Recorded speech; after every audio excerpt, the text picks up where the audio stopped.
Next are the principles formed by Henry Fayol. देखिए different management experts they have framed different principles on the basis of their experiences, their research. Here we are discussing principles framed by a French German theorist that is Henry Fayol.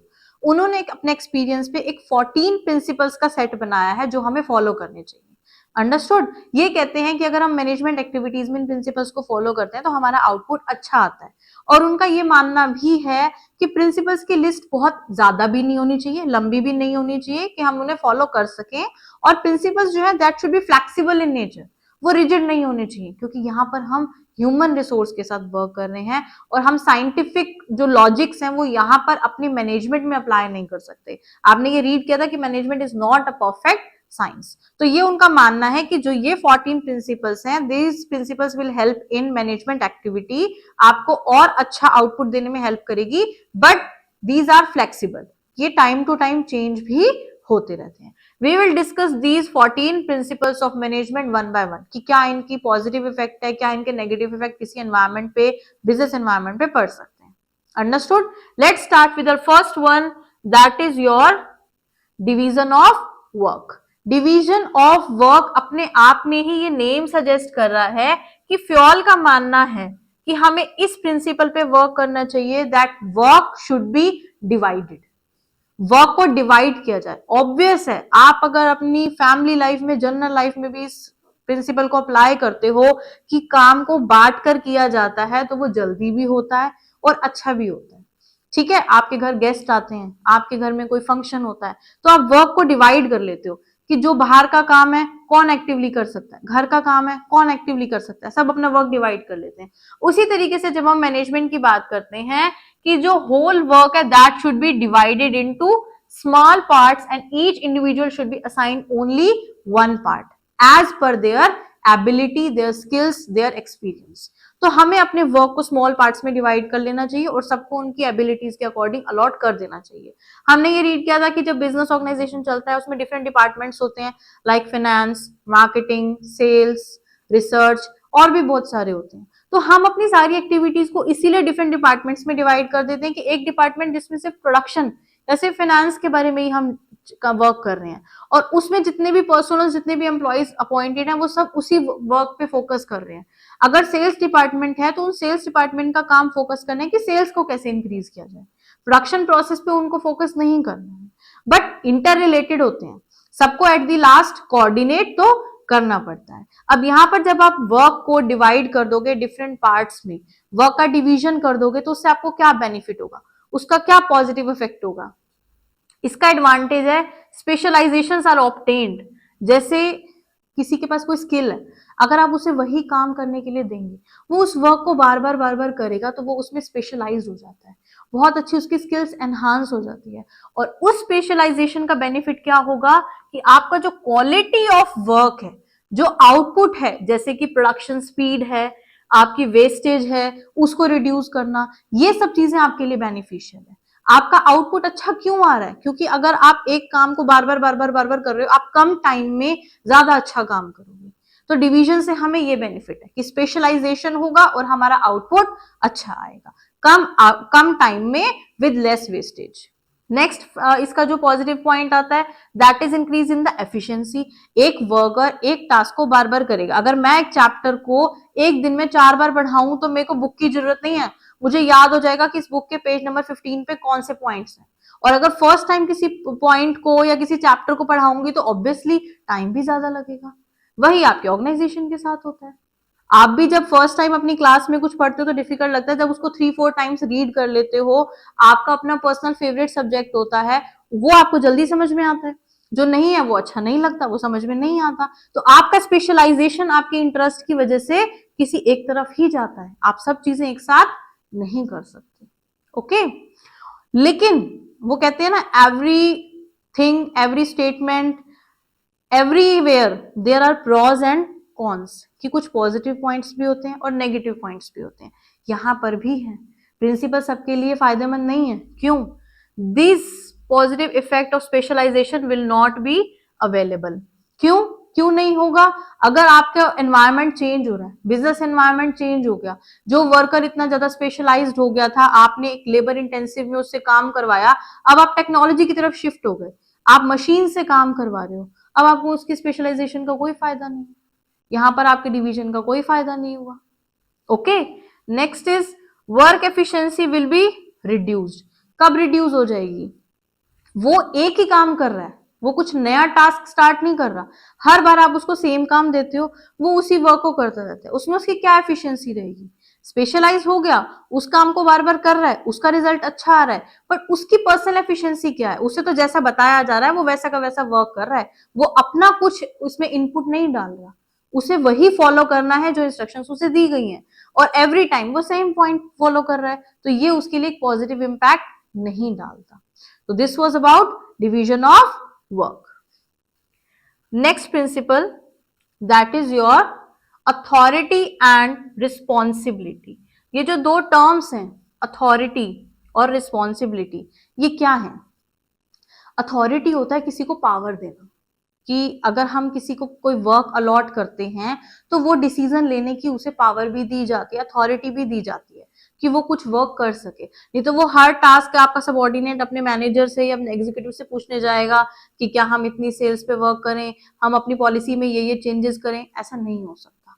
तो किसी भी work को करने के लिए हमें थोड़ी सी power, थोड़ी सी अथॉरिटी डेलीगेट करनी पड़ती है, ट्रांसफर करनी पड़ती है, और अपने सबॉर्डिनेट्स को रिस्पॉन्सिबिलिटी भी देनी पड़ती है कि वो रिस्पॉन्सिबिलिटी लें कि ये काम उन्हें ही पूरा करना है। तो इस प्रिंसिपल के according authority and responsibility should go hand in hand, मतलब दोनों साथ साथ चलनी चाहिए। That means when a particular individual is given a work and he is made responsible for the result, this can be possible only when he is given sufficient authority. अगर आपने किसी को कोई काम करने के लिए दिया है और वो उस वर्क के लिए रिस्पॉन्सिबल है, आपने उसको रिस्पॉन्सिबल ठहरा दिया कि ये वर्क आपको ही पूरा करना है, तो उसे पूरा करने के लिए कुछ अथॉरिटी भी दी जानी चाहिए, कुछ पावर भी दी जानी चाहिए कि वो अपनी सोच के अकॉर्डिंग, अपनी समझ से उस डिसीजन को ले सके, उस वर्क को कंप्लीट कर सके। तो इस प्रिंसिपल के भी कुछ पॉजिटिव और वायलेटिंग इफेक्ट हैं, let us discuss. First one, helpful in achieving the target. Same बात आती है कि एक टीम में वर्क करते हैं, सब काम एक इंडिविजुअल नहीं कर सकता, ग्रुप में वर्क करते हैं, अलग अलग लेवल्स पे भी वर्क करते हैं। तो जब आप अथॉरिटी दे रहे हो, जब किसी काम की रिस्पॉन्सिबिलिटी दे रहे हो कि आज आपको ये काम करके लाना है, आपने जब उसको अथॉरिटी दी, उसको रिस्पॉन्सिबिलिटी दी, इससे आपका टारगेट जल्दी अचीव होगा क्योंकि आपने अलग अलग लोगों को अलग अलग काम दे दिया। अगर आप वो सारे काम खुद करते तो डिले होता, बहुत टाइम लगता, आप टाइमली अपना टारगेट अचीव कर सकते हो। Next is increase in the confidence of the employee. जब हम कहीं वर्क करते हैं ना और हमें कुछ पावर मिलती है तो वो हमारे लिए एक मोटिवेशन की तरह वर्क करता है, हम अपनी एक रिकॉग्निशन फील करते हैं एक ग्रुप में कि हाँ मुझे भी ये रिस्पॉन्सिबिलिटी मिली और ये पूरा करने के लिए मेरे पास भी एक अथॉरिटी है, मैं भी एक पर्टिकुलर स्टेटस पे वर्क करती हूँ। तो उससे क्या होता है, किसी भी एम्प्लॉय का कॉन्फिडेंस बहुत इंक्रीज हो जाता है, बढ़ जाता है, वो मोटिवेट हो जाता है जब उसे पावर मिलती है। तो ये तो इसके पॉजिटिव पॉइंट थे, और भी है कि उसकी एफिशिएंसी इंक्रीज हो जाती है, अच्छा लगता है, आगे आपकी ग्रोथ के लिए भी बेनिफिशियल है। अगर हम किसी पर्सनल, किसी ह्यूमन रिसोर्स की या किसी एम्प्लॉय की बात करते हैं, अगर हम उसे रिस्पॉन्सिबिलिटी देते हैं, अथॉरिटी देते हैं, तो वो उसमें एक्सपीरियंस से बहुत ऊपर उठ सकता है, वो ग्रो भी कर सकता है, उसकी ये पर्सनल ऑब्जेक्टिव भी फुलफिल हो सकता है। Okay, but side by side इसके कुछ वॉयलेटिंग इफेक्ट भी हैं कि अगर हम इन गाइडलाइंस को फॉलो करते हैं तो टारगेट तो अचीव हो जाएगा, but can not fix accountability for the subordinate. अगर आपको डिजायर्ड रिजल्ट नहीं मिलते जैसा आपने चाहा था, उसकी अकाउंटेबिलिटी, अकाउंटेबिलिटी मतलब होता है आंसरेबिलिटी। अगर आप मैनेजर हो, आपने अपने सबऑर्डिनेट्स को वर्क दिया है करने के लिए, रिस्पॉन्सिबिलिटी भी दे दी, अथॉरिटी भी दे दी, बट एट द एंड आपके डिपार्टमेंट का जो आंसर है, जो अकाउंटेबिलिटी है, वो आपकी है। जो आपके सुपीरियर्स हैं वो आपसे आंसर मांगेंगे कि आपके सबऑर्डिनेट्स ने कैसा काम किया, कैसा नहीं किया, हमारा जो टारगेट है वो अचीव नहीं हुआ। तो यही पॉइंट आता है कि अगर आपके डिजायर्ड रिजल्ट्स नहीं आते हैं, जैसा आपने सोचा था, जैसा आपने प्लान बनाया था, अगर आप उस प्लान पे वर्क नहीं करते हो, डिजायर्ड रिजल्ट अचीव नहीं कर पाते हो, तो यहां पर आप अकाउंटेबिलिटी फिक्स नहीं कर सकते कि कौन उसके लिए आंसरेबल है। आपने तो वर्क अलॉट कर दिया था, यहां पर आंसर देना पड़ेगा मैनेजर को, अपने सुपीरियर्स को। ठीक है। Next is decline in the confidence of the employee. जब कोई रिस्पॉन्सिबिलिटी किसी को देते हैं, अथॉरिटी किसी को दी जाती है, पावर दी जाती है कि आपने सब कुछ करना है, और अगर वो अच्छा करता है, उसको अगर कुछ और नई इंफॉर्मेशन मिलती है, नॉलेज एनहांस होती है, उनकी एफिशिएंसी बढ़ती है, तो वो मोटिवेट होता है, उसका कॉन्फिडेंस बढ़ता है, वो नेक्स्ट टाइम और अच्छा काम करता है, तभी तो प्रमोशंस होती है ऑर्गेनाइजेशन में। बट अगर आपका डिजायर्ड रिजल्ट नहीं आता, इतना आपने प्रोसेस करा, उसके बाद आपको पता चला कि आपके प्रोसेस में कुछ कमी थी, कुछ ड्रॉबैक्स थे, तो आप बहुत डीमोटिवेट हो जाते हो, आपको बुरा भी फील होता है, आपका लेवल भी कहीं ना कहीं डाउन हो जाता है, आप अपने ग्रुप में एक अच्छा स्टेटस फील नहीं करते हो, जिसकी वजह से आपका कॉन्फिडेंस भी डिक्लाइन हो जाता है। वो हो सकता है उस टीम मेंबर का भी हो, और हो सकता है उस मैनेजर का भी हो, जिसने आपको इतना वर्क अलॉट किया था, आप पे ट्रस्ट किया था। Last is difficulty in achieving the target in case less authority is given. जहां पर अथॉरिटी कम दी जाती है ना, वहां पर भी आपको टारगेट अचीव करना मुश्किल होता है, क्योंकि अगर हम वर्क को अलॉट कर रहे हैं, अगर हम किसी को रिस्पॉन्सिबिलिटी दे रहे हैं, तो रिस्पॉन्सिबिलिटी के साथ उसे पावर तो देनी पड़ेगी ना। अगर आप उसको कहोगे कि काम तो आपने पूरा करना है, बट डिसीजन मैं लूंगा, पावर मेरे पास है, तो वो इंडिविजुअल का कोई अपनी एबिलिटीज नहीं है, कुछ अपने इनपुट्स नहीं है, वो तो हर चीज आपने पूछने आएगा, आप बताओगे उसको एज अ मैनेजर कि यहाँ पे क्या करना है या क्या नहीं करना। तो क्या अथॉरिटी, क्या रिस्पॉन्सिबिलिटी। जब आप उसको प्रॉपर अथॉरिटी दे ही नहीं रहे, पावर दे ही नहीं रहे, तो वो आपका टारगेट कैसे अचीव करेगा। वो वही बात आती है ना कि वो अपनी जो स्किल्स है, अपने इनपुट्स है, वो नहीं डाल सकता, उसे जो बताया गया है वो बस उतना ही करेगा, जिससे यहाँ पर बहुत ज्यादा एक्स्ट्रा गेन ना कंपनी को होगा, ना उस पर्सनल इंडिविजुअल को होगा। Okay. Third one, that is your discipline. अगर हम डिसिप्लिन की बात करते हैं, तो डिसिप्लिन तो हर जगह जरूरी होता है, चाहे वो आपकी पर्सनल लाइफ हो, चाहे आपका स्कूल हो जहाँ पे आप एजुकेशन के लिए जाते हो, कोई बड़ा इंस्टीट्यूशन हो जहाँ पर आप हायर एजुकेशन के लिए जाते हो, या फिर कोई ऑर्गेनाइजेशन जहाँ पे आप एजुकेशन अटेन करने के बाद वर्क करने जाते हो। डिसिप्लिन में तो इंडिविजुअल को रहना बहुत जरूरी है। डिसिप्लिन क्या होता है, आपको हर एक्टिविटी, हर work, your personal life to your professional life, आप किसी को भी देखेंगे, उसे डिसिप्लिन में रहने का मतलब है कि हर काम सही टाइम पे सही जगह पे होना चाहिए, सही तरीके से होना चाहिए। वही मैनेजमेंट में अप्लाई किया गया है। क्या कह रहे हैं कि according to this principle the organisational rules and employment agreement should be obeyed by both superior and subordinate. जो रूल्स रेगुलेशंस हैं और जो हमारा एग्रीमेंट है, जहां पर हम सारी कंडीशंस मेंशन करते हैं, सारी पॉलिसीज मेंशन करते हैं, तो rules regulations agreement that should be obeyed by both superior and subordinate.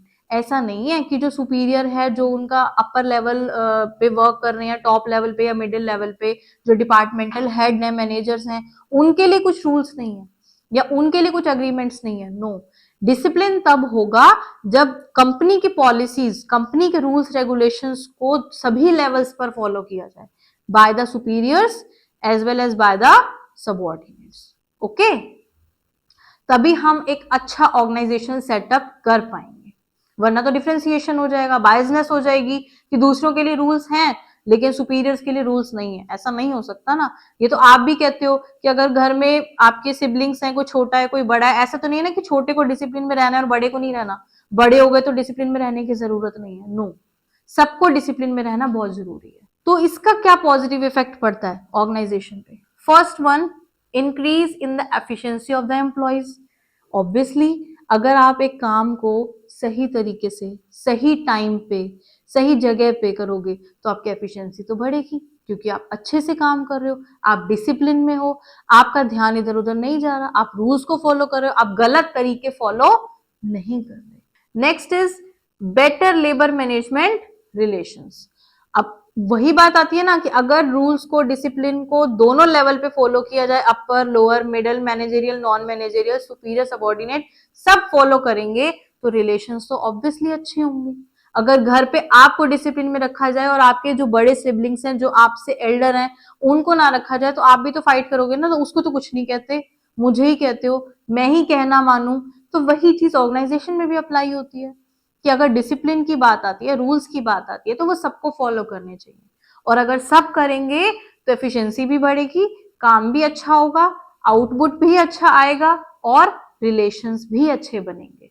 But यहाँ पे वॉयलेशन क्या हो गया इस प्रिंसिपल का, डिसिप्लिन से क्या होगा, एफिशिएंसी डिक्लाइन भी हो सकती है और एटमॉस्फेयर ऑफ डाउट और सस्पिशन भी आ सकता है कि अगर हमने रूल्स रेगुलेशंस टॉप और मिडिल के लिए अलग बनाए, हमने अपनी पॉलिसीज अलग कर दी, हमने यहाँ पर बायसनेस स्टार्ट कर दी, तो एफिशिएंसी एनहांस नहीं होगी, क्योंकि एम्प्लॉय क्या फील करेंगे कि हमारे अंदर डिफरेंस किया जाता है, कि मैनेजर्स के लिए या हमारे अपर लेवल के लिए, टीम वर्कर्स के लिए, लीडर्स के लिए अलग रूल्स हैं, हमारे लिए अलग रूल्स हैं, उनकी वेकेशन, उनकी लीव अलग है, हमारी अलग है। ऐसा तो नहीं है ना कि अगर किसी की नीड है, उन्हें भी लीव चाहिए, आपको भी लीव चाहिए, तो जो अग्रीमेंट है वो तो सबके सेम होने चाहिए ना, कि जो हायर लेवल पे उसे कितनी भी मर्जी है छुट्टी दे दो और जो लोअर लेवल पे उसे छुट्टी मत दो, ऐसा नहीं हो सकता।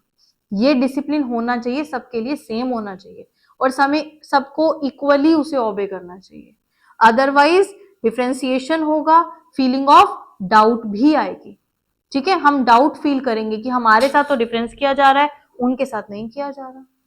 अंडरस्टूड? तो ये इफेक्ट है कि अगर आप इसे पॉजिटिवली फॉलो करेंगे तो क्या आउटपुट आएगा, और अगर आप उसे वॉयलेट करेंगे, अगर आप उस प्रिंसिपल को फॉलो नहीं करेंगे, तो वो वहां पर जो एफिशिएंसी इंक्रीज हो रही थी वो डिक्रीज हो जाएगी, जो रिलेशंस अच्छे हो रहे थे वो डाउटफुल हो जाएंगे, एटमॉस्फेयर ऑफ डाउट आ जाएगा। तो यहां पर ये बोला जाता है कि principle should be obeyed by everyone equally. Understood?